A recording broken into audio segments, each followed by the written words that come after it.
first of all, what's happening with climate change at the minute, and framing that as a social justice issue, and what it actually means, and what it actually looks like for human beings, rather than just a bunch of academic jargon and facts and figures.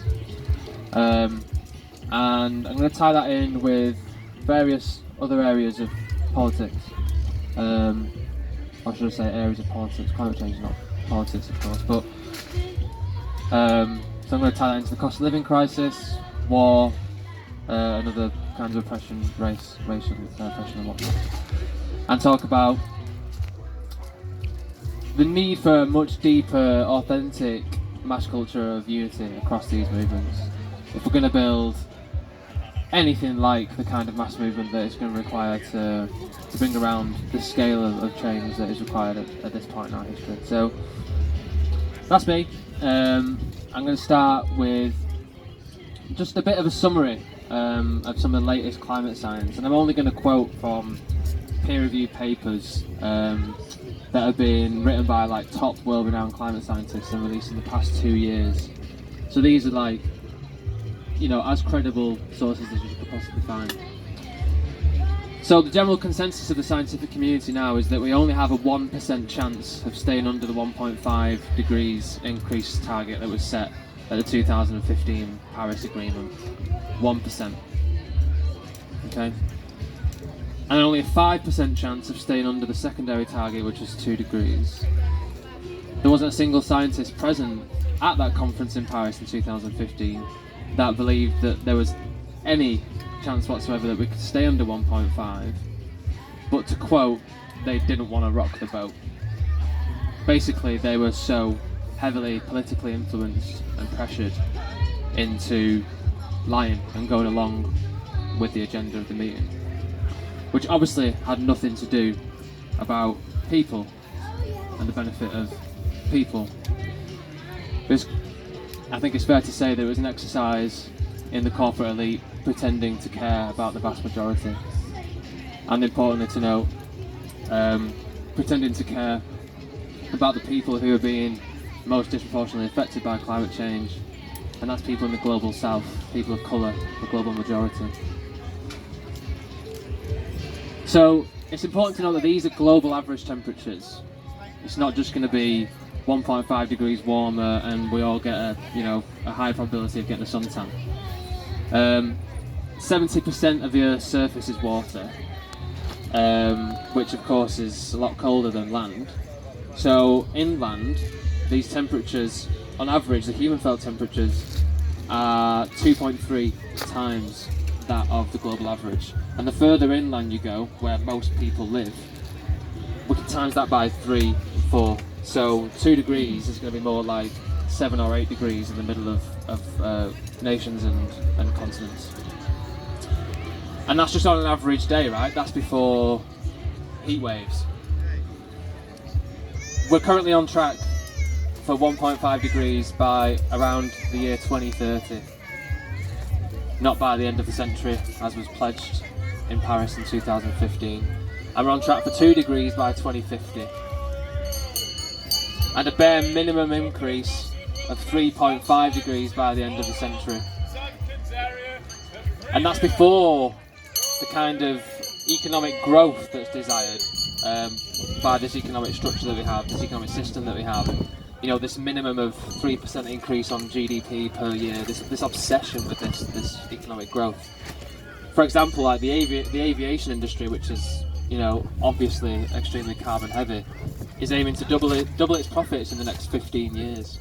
This is what we're up against. But yeah, I quickly want to shift away from another boring talk that uses too much academic language and facts and figures, because that kind of like purist environmental approach that the climate movement has adopted for so long certainly hasn't helped.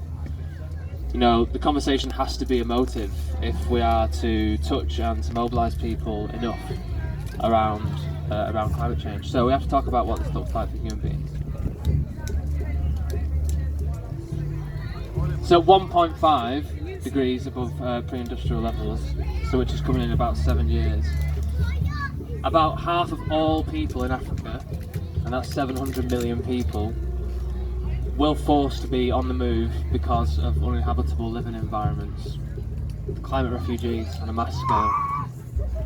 So if we match that with already really hostile migration policies in the global north and obviously in our country, it's a recipe for disaster. We already have the military meeting migrants on our shores and chucking them into detention centres and trying to ship them off to Rwanda and all places. So that's just at 1.5 degrees, and that's just Africa.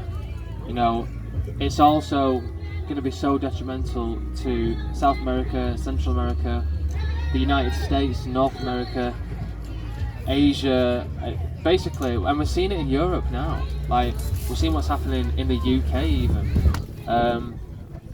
That's just Africa. So imagine what globally the situation is going to be like at 2, 3, 4 degrees hotter.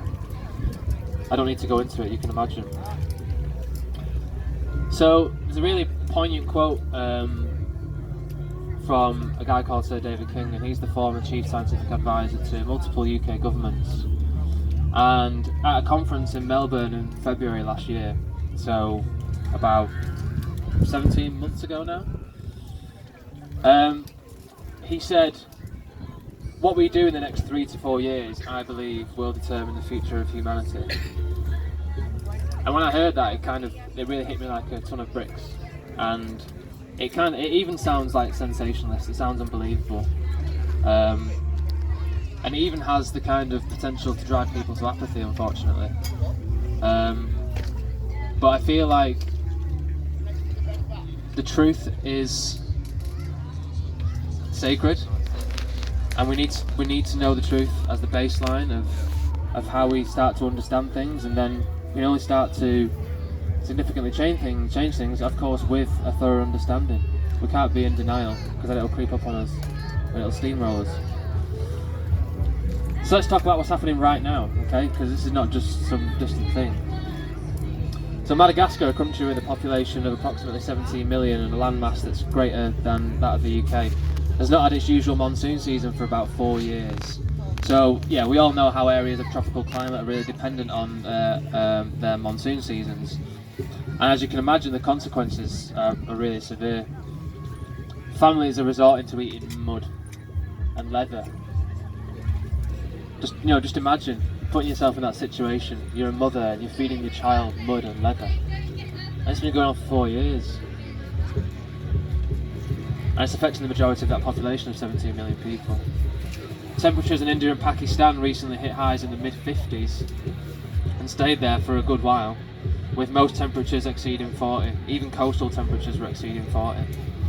As a result, crop yields drastically down compared to usual in countries that are the biggest growers and exporters of rice in the world. We're talking about mass starvation. We're talking about people already dying due to heat stress at work and out and about. People in these countries are having to submerge themselves in water all day. Like, birds are dropping dead out of the sky, and agricultural animals are just falling to their death due to heat stress. And these are just like the direct consequences. Temperatures in West Antarctica have recently been 40 degrees Celsius higher than average for the season, and in the Arctic 30 degrees higher. These are the ice caps. The stability of the ice caps for the past 11,000 years. That's what's allowed us to build civilization as we know it. It's what's known as the Holocene. It's what's kept temperatures pretty stable globally, and they're on the edge. Closer to home, we're seeing eye-watering temperature records being smashed right across Europe. In the summer of 2014, there was a French TV weather report, and it did a feature on predicted temperatures for France for 2050. And it was claiming that, in 2050 we're going to be seeing 40 degrees. You know what I'm going to say now, right? We had 44 degrees in southern France about a month ago. Not 32 years later, they predicted, but just 8. We're getting into the territory of runaway climate change. The scientific predictions, as horrifying as they are, they're behind the curve. It's worse than that.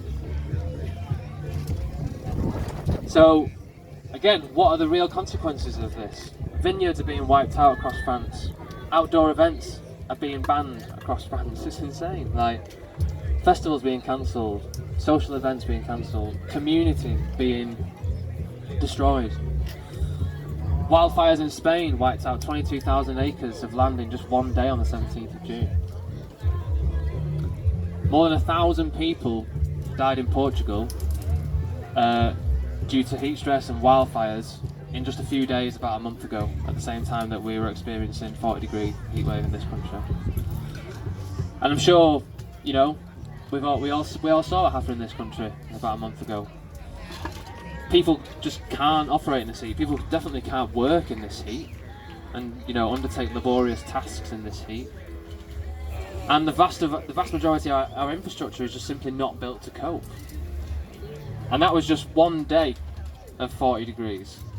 Yeah, fair enough. That was preceded by, about a week of mid-30s. Train lines were expanding and buckling. Rail signalling towers were melting. This is like dystopian shit. And dozens of people's homes burnt down. And we saw the busiest day for the fire service in this country since World War II. So we've got, they're putting their lives on the line, these firefighters. And there's nothing that protects these workers against these temperatures in this country. There's no upper temperature limit for working conditions. They even have it in America. They even have an upper limit. I think it's of 27 degrees centigrade for indoor working temperatures. We just don't have it. This is just a start, really, of what we're going to see for summers in this country. Basically, the world is on fire, and it's now on our doorstep. For too long, we've ignored what's been going on in the rest of the world. And that's mostly driven by the capitalist system's encouragement of individualism, selfishness and ruthlessness, etc, etc, etc, and all the kind of consumerist, materialist distractions and mind-numbing entertainment escapism that, this system provides an entire bank of the corporate elite. The same perpetrators, the same arseholes. Profit over people has now been taken to a level whereby it's even economic illiteracy, never mind immoral. And we all know that wars, including the one that's happening in Ukraine right now, are heavily driven by fossil fuels. And on the subject of the Ukraine war, suddenly energy dependency, national energy independency, should I say, is in the mainstream political consciousness. It just kind of wasn't even discussed before. And the answer is certainly not to pander to the Saudis and try and do deals with them, like Johnson's tried. They're just as guilty of the Russians are of genocide. They've been at it in the Yemen for a long time now, and we continue to supply them with weapons. But the fact of the matter is, the mainstream media only sounds the alarm when white people are being slaughtered. That's, for lack of a better phrase, that's how black and white it is, They're trying to bring back fracking, and both the contenders for the leadership of the Conservative Party are thoroughly invested in bringing back fracking and expanding in the North Sea. Expansion in the North Sea is illogical. It'd take about 20 years for us to actually get any oil and gas out of that. That's how long it would take to construct and actually produce any oil and gas. So it's definitely not going to provide the kind of security that they're promising people, and people are unfortunately falling for this narrative. It's a massive stitch up. Also, the way that the energy market is currently set up means that a unit of energy is set at a fixed price regardless of its origin. So yeah, that means that we end up paying ridiculously hiked prices. Going up by about 80% on the 1st of October. Again, we'll go up next year and we'll continue to go up. And we're paying these prices for energy that's from renewable sources. So people come to me and say, why, if the problem's oil and gas, then why am I paying so much more for ecotricity or whatever? It's because it's all set at the same price, despite renewables now being on average 4 times cheaper for the market to buy than gas. This is not a fuel crisis, this is a fossil fuel crisis, and we need to make that clear. There needs to be a decoupling there between oil, gas, coal, fossil fuels and more sustainable renewable sources. It'd be a start.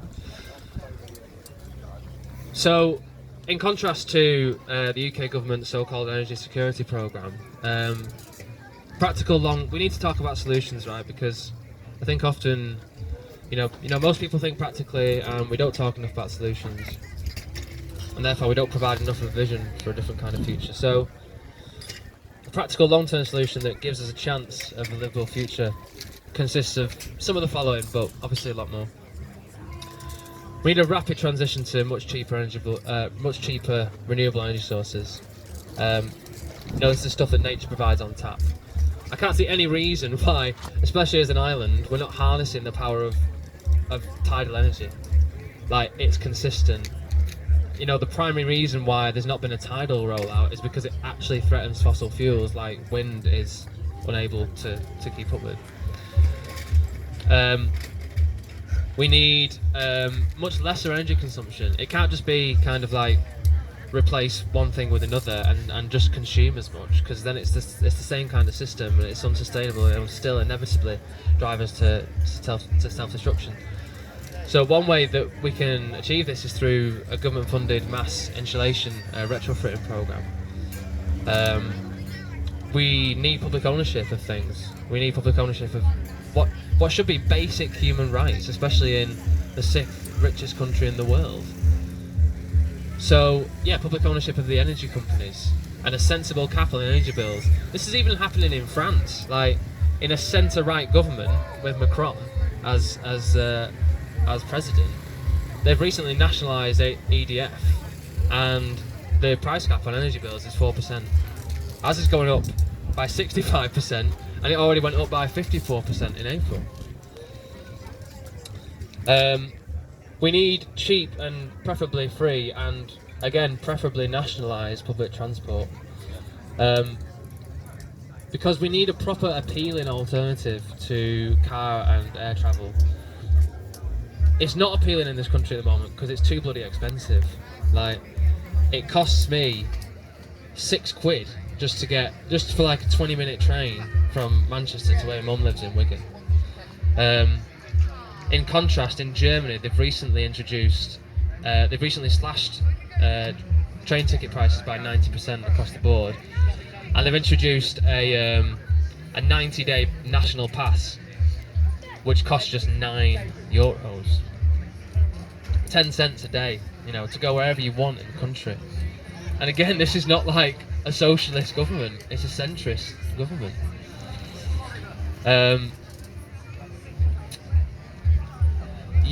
So that's what our neighbours are doing, and there's no reason why we shouldn't be following suit. But we know why we're not following suit, and it's because we have a government that are absolutely in bed with the corporate elite, and it's been profit over people for too long, and it's gotten to an obscene level.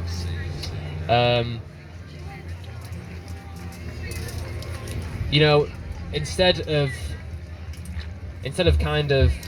of our government taking inspiration from the German example, it prefers obviously to, as I've said, prioritise the profits of these private train companies, but also attack striking rail workers, just for making a defiant stand for a reasonable wage increase in line with inflation. And it's not just about a pay rise. Thanks. It's about the implications of a pay rise. It's about those people living with dignity. It's about those people being able to have leisure in their lives and not just work just to get through to the end of the month. Like, it's insane that we've got people on 25 grand a year living in this country who are struggling to get through to the end of the month because expenses are so severe. As Eddie Dempsey, the Assistant General Secretary of the RMT, recently said in an interview, said, you try living on 24 grand a year in London. Like, I'd be alright in 24 grand a year, but I live in a caravan and and you know, kind of off grid, but you know, most people are not in that situation. So, you know, these workers are being attacked, and we need to be there for them. We need to be there authentically, and I'll get onto that later. But I just want to say that, like, not only will a properly funded, nationalised rail system provide what the RMT and the rail unions are asking for, you know, more well-paid jobs, better job security, better financial security, better well-being for themselves and their families, but it'll provide the much more affordable and attractive alternative to fossil fuel driven car and air travel. So it's a no-brainer for us, really, as climate activists. I'll move on now, and I'll come back to some of that later in more detail, but according to Antonio Guterres, who's the United Nations General Secretary, there must be no new fossil fuels, if we are to avoid what he refers to as an abyss. And this is not like some kind of like radical anarchist guy, like, you know, he's quite tied to the establishment. This is the United Nations, like, and you know, the United Nations IPCC climate reports that come out every year are like heavily watered down by political influence. So when something that's that watered down by political influence and tied to the establishment is saying something like this, then surely we ought to be taking it seriously. It's not even a radical request anymore. It's like the bare minimum that we have to do to avoid existential horror. Again, it sounds sensationalist, but this is now, we're in a situation whereby this is plain talk, this is just plain speech. So we have to get our foot pressed firmly on the pedal right now to have any chances of what we call a just transition, which is basically a load of shit changing, so they have a very different system and society. But when confronted with proposals without of a future without fossil fuels, because we're so dependent on them and have been for so long, people often ask, do you realise how many jobs are in fossil fuels? You know, do you realise how much unemployment there'll be, how much people will be plunged into poverty if we just come off fossil fuels like that? And that's a classic trade unionist response. You know, I'm faced with this all the time when I address union branches and trades councils and whatnot. The problem here is, as much as it's a completely, you know, valid concern, of course, the problem is a mindset that's based on short-termism. You know, just like that of the careerist politicians and the CEOs and such that we criticise exactly for this. And it's also guilty of a lack of imagination and vision. And, you know, one of capitalism's greatest achievements is that it has so successfully discouraged our ability to be imaginative, to create some kind of vision of an alternative future. This system does the opposite. It encourages us to be staunch realists and over-rational. And, you know, the ability to imagine completely sets us apart from all other species. Other species don't have this ability. So we need to make the most of it, and we need to encourage imagination and vision in each other constantly. No matter how unrealistic it seems, or how against the odds it seems, because it is against the odds. But we'll be stuck otherwise. What we're demanding is a rapid, just transition to a far more sustainable economy and workplace. And this needs to happen over the next 8 years. That's how much reserves of oil and gas we've got left in this country, 8 years. That's without drilling for any new resources. And it has to be a transition that leaves nobody behind. Everyone has to be considered. Every skill is transferable, right? You know, you don't just learn a skill and then it can only be applied to one thing for the rest of your life. And so paid retraining, fully funded retraining programs have to be provided to workers. You know, we can't have workers being left high and dry. But that's what the bosses are willing to do by delaying the transition. They're willing to get to a stage whereby they have to stop doing what they're doing and leave millions out of work. Instant redundancies. So these paid retraining programs have to be funded by government, and they have to be funded by properly taxing and imposing a proper suitable emergency tax on the perpetrators, the top polluters and the billionaires. It's their mess, and so it's their job to clean it up, and they can fucking afford it. Jesus. Like, we've just seen Shell report quarterly profits of £11 billion for the quarter. Like, and that like smashes their previous records. At the same time that everyone's going through a cost of living crisis. So, yeah, we need jobs that can continue for centuries, right? Not just for the next 10 years. And, you know, it is the duty of the trade unions and of trade unionists to work to protect our members' job security. Like, everyone knows that. So why this short-termism? It has to be a long-term job security that we're focusing on. And on the tax point, another thing is that £91 billion was recorded lost in tax avoidance in the UK just in 2021. And that's just what was reported. So we can imagine the actual figure, right? You know? There's plenty of money out there, but we all know where it's ending up.